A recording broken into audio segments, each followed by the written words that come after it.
Hello everyone, હું મેહુલ સરાફ સૌનું સ્વાગત કરું છું મારી ચેનલ ધ બ્રાઇટર્સમાં. તો આજના વિડીયોની અંદર આપણે ડિપ્લોમા સેમેસ્ટર 3નો સબ્જેક્ટ સોમ અથવા તો મોસ કે જેનું chapter number 2 moment of inertia કે જે એક્ઝામની અંદર અત્યારે તો મેં એવું લખ્યું છે 8 માર્કમાં પૂછાય છે, બુકમાં બી એવું લખ્યું હશે, પણ તમને સમજાવું કે એકચ્યુઅલી કેટલા માર્કમાં પૂછાતું હશે. પણ એમાં કઈ કઈ થિયરી તૈયાર કરવાની તે આપણે આ વિડીયોમાં જોઈશું. પછી આ ચેપ્ટરના જે મોસ્ટ એમપી ન્યુમેરિકલ કે જે એક્ઝામમાં વારંવાર પૂછાતા હોય છે એનો એક બીજો વિડીયો બનાવીશ કે જેની અંદર આપણે એ દાખલા પણ કરી લઈશું. થિયરીની વાત કરીએ તો પહેલાં ચેપ્ટર 8 માર્કનું છે, તો હવે જીટીયુવાળા જેટલા બી ચેપ્ટરનું વેટેજ કાઢે છે એ લોકોએ ઓર એટલે કે અથવા સિવાયના ક્વેશ્ચનનું બનાવતા હોય છે. કે જેમ કે 8 માર્કનું લખ્યું છે પણ 8 માર્ક તો એ લોકો જે કમ્પલસરી ક્વેશ્ચન હોય ખાલી એના જ ગણે છે. પણ તમને કોઈક જગ્યાએ ઓપ્શનની અંદર બીજી કોઈ જગ્યાએ ચેપ્ટર 2નો ક્વેશ્ચન આપેલો હશે તો એના માર્ક એ કન્સિડર નહીં કરે. પણ ખરેખર કહું તો આ ચેપ્ટર 8 માર્કનું નહીં, પણ એની સાથે તમારું લગભગ 4 ને 3 7 ને અરાઉન્ડ 10 કે 11 માર્કનું આ ચેપ્ટરમાંથી પૂછાતું હોય છે. એમાં એક થિયરી કન્ફર્મ હોય છે કે જે એક થિયરી આવે કાં તો થિયરી 7 માર્કની હોય કાં તો 4 માર્કની હોય, પણ થિયરી તો તમને ક્વેશ્ચન પેપરમાં જોવા મળશે જ. તો આપણે એવું માન લો કે 3 માર્કની એક થિયરી પૂછાઈ અને 4 માર્કના 2 દાખલા પૂછાયા. કાં તો પછી એવું થાય કે 7 માર્કનો દાખલો પૂછાયો, 4 માર્કની ને 3 માર્કની થિયરી પૂછાઈ. આવું પેપરમાં થયેલું છે, મેં એનાલિસિસ કર્યું છે એટલે કહું છું. તો ચેપ્ટરનું વેટેજ વેરી થાય, 11 માર્કનું બી પૂછાઈ શકે, 14 માર્કનું બી પૂછાઈ શકે. કાં તો પછી થિયરી બી 4 માર્કની એક 4 માર્કની, એક 3 માર્કની ને 7 માર્કનો દાખલો. આ રીતે તમારું આ બીજું ચેપ્ટર છે, ઇમ્પોર્ટન્ટ છે ને સાથે સાથે નાનું ચેપ્ટર છે કે જેમાં થિયરી હું અહીંયા તૈયાર કરી 2 થી 3 જ થિયરી ખાલી તૈયાર કરવાની. તમે દાખલા સિવાયના જે માર્ક છે 4 કે 7 એ તમે આરામથી કવર કરી શકશો. થિયરી બી બહુ સહેલી છે, હું શીખવાડીશ તો આવડી જશે. બુકમાં દેખશો થોડું ટફ લાગશે પણ એવું કંઈ છે નહીં. સૌથી પહેલો ક્વેશ્ચન તૈયાર કરવાનો તમારે વ્યાખ્યાઓ તૈયાર કરવાની છે. કઈ કઈ વ્યાખ્યા કરવાની? એક જડત્વ ધૂળ, ઇંગ્લિશમાં moment of inertia, section modulus અને રેડિયસ ઓફ ગાયરેશન. 3 વ્યાખ્યા તૈયાર કરી દેવાની. વ્યાખ્યા કેવી રીતે પૂછાય મેં તમને વારંવાર કહેતો આવ્યો છું કે નીચેના પદો સમજાવો અથવા નીચેની વ્યાખ્યાઓ આપો કરીને તમને 3 નામ આપીને 3 માર્કનો ક્વેશ્ચન બનાવી દેશે. તો વ્યાખ્યામાં કહે છે સુધીની એક તમારી જે લાઈન લાગતી હોય એ લાઈન જ લખવાની. જેમ કે એવું માનો મોમેન્ટ ઓફ ઇનર્શિયાની વ્યાખ્યા એવી રીતે આપેલી છે કે કોઈ એક રેફરન્સ લાઇનની અનુસંધાનમાં આપણે કોઈ બીજી વખતની મોમેન્ટ લેતા હોય લેમિનાર, એને જડત્વ ધૂર્ણ અથવા તો મોમેન્ટ ઓફ ઇનર્શિયા કહેવાય. તો તમારે ખાલી એક લાઈન એ યાદ રાખી લેવાની. બરાબર, વ્યાખ્યા છે ખાલી યાદ રાખવાની છે, તો એના મતલબ પર બહુ નહીં જવાનું, ખાલી વ્યાખ્યા તમારે મોઢે કરી દેવાની. મોમેન્ટ ઓફ ઇનર્શિયા શું છે દાખલામાં હું તમને એવું સમજાવીશ. બાકી વ્યાખ્યા માટે તો તમે ખાલી એટલું તૈયાર કરી લો ચાલશે. તો પહેલો ક્વેશ્ચન વ્યાખ્યાઓ તૈયાર કરી દેવાની આ 3. બીજો જે ક્વેશ્ચન છે આપણો છે સમાંતરક પ્રમેય એટલે કે પેરેલલ એક્સિસ થિયરમ. હવે આ 2 થિયરમ છે, એક પેરેલલ એક્સિસ, એક પરપેન્ડિક્યુલર એક્સિસ, ગુજરાતીમાં સમાંતરક, અને બીજું લંબ અક્ષ થિયરમ છે. બેમાંથી એક પૂછાય કાં તો બંને પૂછાય ઓપ્શનની અંદર ઓરમાં. લેટેસ્ટ કોઈ પેપરની વાત કરું તો એમાં 7 માર્કની અંદર પૂછાયો હતો, પેરેલલ બી પૂછાયો હતો, ઓરમાં પરપેન્ડિક્યુલર બી પૂછાયેલો છે. તો કોઈક વાર 4 માર્કમાં પૂછાયો છે તો કોઈક વાર નહીં બી પૂછાયેલો, દાખલા 2 પૂછાઈ ગયા હોય અલગ વાત છે, પણ આઈએમપીમાં ગણીએ તો પૂછાય જ છે એટલે આપણે તૈયાર કરવાનું. તો પહેલા સમાંતર અક્ષ પ્રમેય શું છે એ સમજી લઈએ. તો એક આકૃતિ મેં અહીંયા દર્શાવી છે, એમાં એવું છે કે આપણો લેમિના છે એટલે કે કોઈક આકાર છે, અલગ આકારનો એક આપણી પાસે ભાગ છે. એનું વચ્ચે સીજી એટલે કે સેન્ટર ઓફ ગ્રેવિટી છે. સેમ 2માં EM હતું એમાં શીખવાડેલું હતું કે તમે પેલું પાટિયું લઈને સેન્ટરમાં વચ્ચે આંગળી મૂકો તો તમારા પાટિયાનું એ બેલેન્સ રહે છે. કેમ? તો કે સમગ્ર પાટિયાનું વજન વચ્ચે આવેલું હોય. તો આ એક લેમિના છે કે એનો સેન્ટર ઓફ ગ્રેવિટી છે વચ્ચે કોઈક જગ્યાએ, એનું બધું માસ સેન્ટર થયેલું છે. ક્લિયર?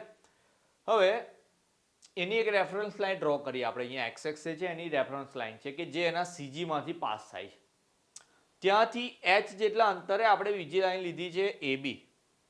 બરાબર, તો આ AB નો MI કેટલો આવશે? તો કે AB નો MI જે છે તમારો IAB, એ IAB મળે છે IG પ્લસ AH સ્ક્વેર જેટલો. એવો સમાંતર અક્ષ પ્રમેય કહે છે. ઓકે, એનું વિધાન કંઈક આ રીતે છે કે કોઈ એક લેમિનારના સીજીમાંથી પસાર થતી અનુસંધાન અક્ષથી h અંતરે આવેલી કોઈ અક્ષ AB નો MI IAB બરાબર IG પ્લસ AH સ્ક્વેર મળે.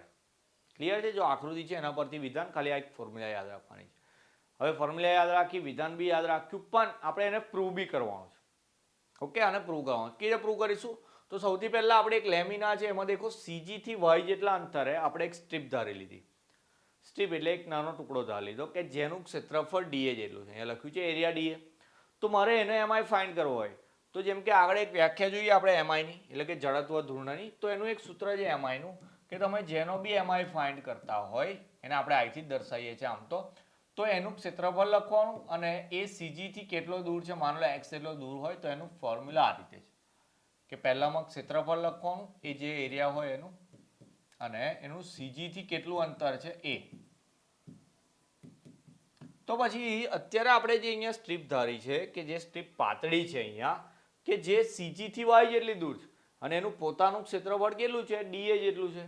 તો જો મેં એનો એટલે કે આપણી સ્ટ્રીપનો એમઆઈ એને આઈથી દર્શાવું એ લખતો હોય તો એનું એરિયા એટલે કે ડીએ અને એનું અંતર એટલે કેટલું, વાય સ્ક્વેર એટલું આવે.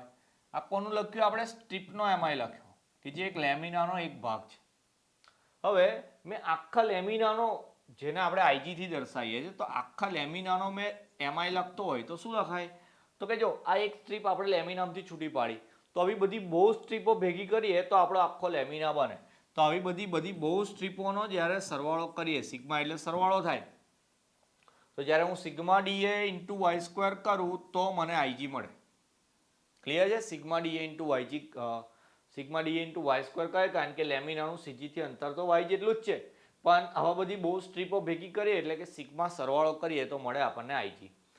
ઓકે, ચલો આ કોના માટે લખ્યું આપણે? લેમિના માટે, એટલે કે આપણો જે શેપ છે એના માટે. આપણે તો કોના માટે કરવાનું છે? આઈએબી માટે કરવાનું છે. તો મેં આઈએબી એટલે કે એબી સ્ટ્રીપનો જ્યારે એમઆઈ શોધતો હોય તો એના માટે બી લેમિના તો આ જ લાગુ પડશે, એટલે એને બી લખવાનું તો આપણે સિગ્મા ડી જ, પણ અંતર કેટલું થઈ જાય તો કે સીજી થી આટલું અંતર વાય હતું અને ઉપરથી આપણી પાછું બીજું એચ એડ કર્યું એટલે અહીંયા થઈ જશે એચ પ્લસ વાયનો સ્ક્વેર. ઓકે, આપણે જે સ્ટ્રીપનું ફાઇન્ડ કરતા હોય એનાથી આપણે આટલું અંતર ફાઇન્ડ કરવાનું, તો એ લખી દીધું એચ પ્લસ વાય. તો અહીંયા તો એ પ્લસ બી કૌંસ પૂર્ણ વર્ગનું સૂત્ર લાગશે. તો જો સિગ્મા ડી એ કૌંસમાં લખું A square plus 2ab plus B square. છૂટા પાડી દઈએ તો પહેલામાં આ લખાશે sigma D A into H square, બીજામાં લખાશે સિગ્મા ડીએ ઇન્ટુ 2hy અને ત્રીજામાં લખાશે sigma D A into Y square. હવે sigma D A into Y square તો જો તમે અહીંયા લખેલું છે, એની જગ્યાએ તો શું લખાય તો કે આઈજી લખાય. તો આની જગ્યાએ હું આઈજી લખું છું પ્લસ અહીંયા સિગ્મા ડીએ એટલે અલગ અલગ નાની નાની સ્ટ્રીપને ભેગી કરીએ તો તમે નાની નાની સ્ટ્રીપને ભેગી કરો એટલે આખું ક્ષેત્રફળ તૈયાર થાય. તો આખું ક્ષેત્રફળ જેને આપણે એ વડે દર્શાવીએ તો સિગ્મા ડીએની જગ્યાએ તો એ લખી દઈશ અને આ એચ સ્ક્વેર એવા ને એવા. બાજુમાં કારણ બતાવીએ કે સિગ્મા ડીએ વાય સ્ક્વેર છે એને તો શું કહેવાય છે તો કે આઈજી કહેવાય છે, અને અલગ અલગ ડીએનો જ્યારે સરવાળો કરીએ તો શું થઈ જાય? એ થઈ જાય. હવે જે લાવવાનું હતું એ તો આવી ગયું, એનો મતલબ કે આ જે છે એનો જવાબ 0 થઈ જાય. તો અહીંયા લખવાનું કે સિગ્મા ડીએ 2hy બરાબર 0. Okay, sigma D A into 2hy બરાબર 0. એનું કારણ બી છે પણ કારણ બતાવવાનું આપણે જરૂરી નથી, તો આપણે આટલી રીતે સમજાવવાનું રહેશે. ઓકે, વચ્ચે મેં જે લાઈન બોલ્યો છું એ તો આપણે સાદી રીતે આપણા શબ્દોમાં લખવાની છે, પણ તમારે ડેરિવેશન આવી રીતે આપવાનું છે. ઓકે, સહેલો ક્વેશ્ચન છે પણ મોસ્ટ ટાઈમ બી છે 4 કે 7 માર્કમાં આ વખતે તો પૂછાશે જ, અને મિડની એક્ઝામમાં તો પૂછશે જ કારણ કે વધારે થિયરી છે જ નહીં. આ સમાંતર એટલે પેરેલલ એક્સિસ થિયરમ, એના પછી પરપેન્ડિક્યુલર એટલે કે લંબ એક્સિસ થિયરમ. આ તો બહુ ઇઝી છે. કેવી રીતે ઇઝી છે? એવું કહે છે કે એકબીજાને કાટખૂણે છેદતી બે એક્સિસ આપેલી હોય. કઈ એક્સિસ આપેલી હોય? બે, એક્સ અને વાય. એમાં એક્સનો એમઆઈ આઈ એક્સ એક્સ જેટલો હોય અને વાયનો એમઆઈ વાય વાય વાય જેટલો હોય. તો આપણે ત્રીજી એક્સિસ લાવીએ કે જે એક્સ અને વાય બંનેને લંબ હોય, કે જેને ઝેડ નામ આપ્યું, તો એનો એમઆઈ કે જેને આપણે આઈ ઝેડ ઝેડ કહેતા હોય તો એ આઈ એક્સ એક્સ અને આઈ વાય વાયના સરવાળા જેટલો થાય. તો આ થઈ ગયો એનો થિયરમ ને આપણે આ પ્રૂવ કરવાનું. ઓકે, જે વિધાન બોલ્યો એ જ છે એનો થિયરમ અને આપણે આને પ્રૂવ કરવાનું છે. હવે તો જરા આકૃતિમાં જો શું કર્યું છે કે આપણે એક પોઈન્ટ પી ધારી લીધો છે, એટલે કે એક લેમિના પી ધાર્યો કે જેનું ક્ષેત્રફળ કેટલું છે? ડીએ જેટલું છે. એ જે છે અહીંયા એક્સ અક્ષથી જેટલો દૂર છે એને વાય નામ આપ્યું. કેમ તો કે ખબર છે ઊભું માપ હોય એને વાય કહેવાય, આડું માપ હોય એને એક્સ કહેવાય.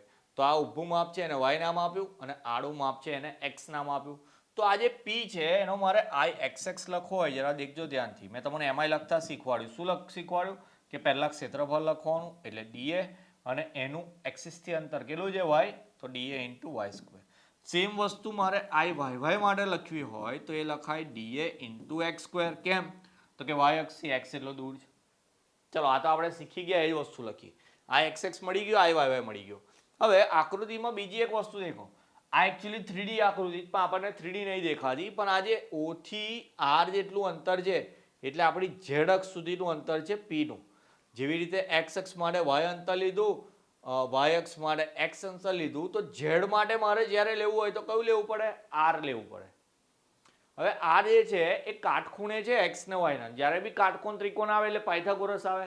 તો પાયથાગોરસના નિયમ પ્રમાણે અહીંયા એવું લખીશું આપણે કે આકૃતિ પરથી શું લખીશું? આકૃતિ પરથી આર સ્ક્વેર બરાબર X square plus Y square.